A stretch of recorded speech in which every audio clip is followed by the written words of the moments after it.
मेरे चैनल को सब्सक्राइब करें और नए नए वीडियो को पाने के लिए बेल आइकन को दबाएं ताकि मेरे वीडियो की नोटिफिकेशन आप तक जल्दी पहुंचे। प्रेम से बोलो विश्वकर्मा भगवान की अभी आप सुन रहे हैं प्लैनेट म्यूजिक की शानदार प्रस्तुति। आपका क्या नाम है? डीजे कृष्ण परम बाबा, कृष्ण परम बाबा। हाथ लके कमंडल चल अभिनंदन करे ना। हाथ लके कमंडल चल अभिनंदन करे ना। अभिनंदन करे ना हो भैया अभिनंदन करे ना। हाथ लके कमंडल चल अभिनंदन करे ना। हाथ लके कमंडल चल अभिनंदन करे ना।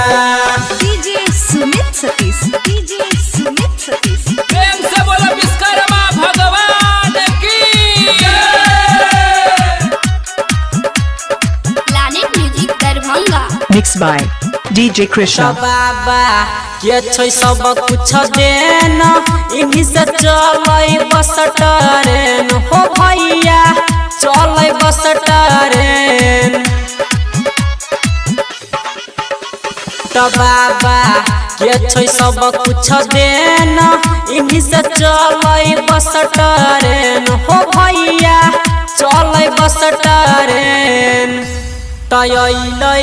माथे को के चंदन चल अभिनंदन करे ना। हाथ लके कमंडल चल अभिनंदन करे ना। DJ Sumit Satish, DJ Sumit Satish. प्रेम से बोलो विश्वकर्मा भगवान की इलाका किसी की भी होगा थेमा का हमारा होगा डीजे कृष्ण। दरभंगा। तहिन कर महिमा छै महान जानै सगरो जहान हो भैया सगरो जहान।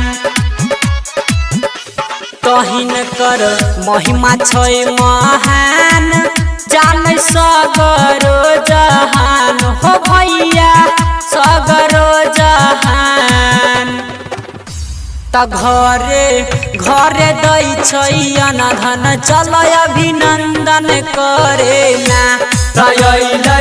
हाथ लके कमंडल चल अभिनंदन करे ना।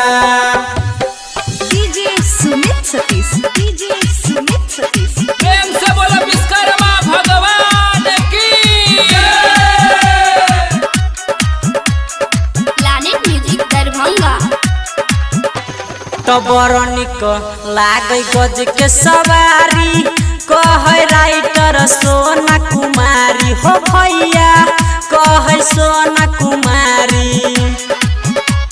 Mix by DJ Krishna. तो बड़ निक लागे गज के सवारी कहे चंदू किशन बिहारी हो भैया कहे विवेक बिहारी।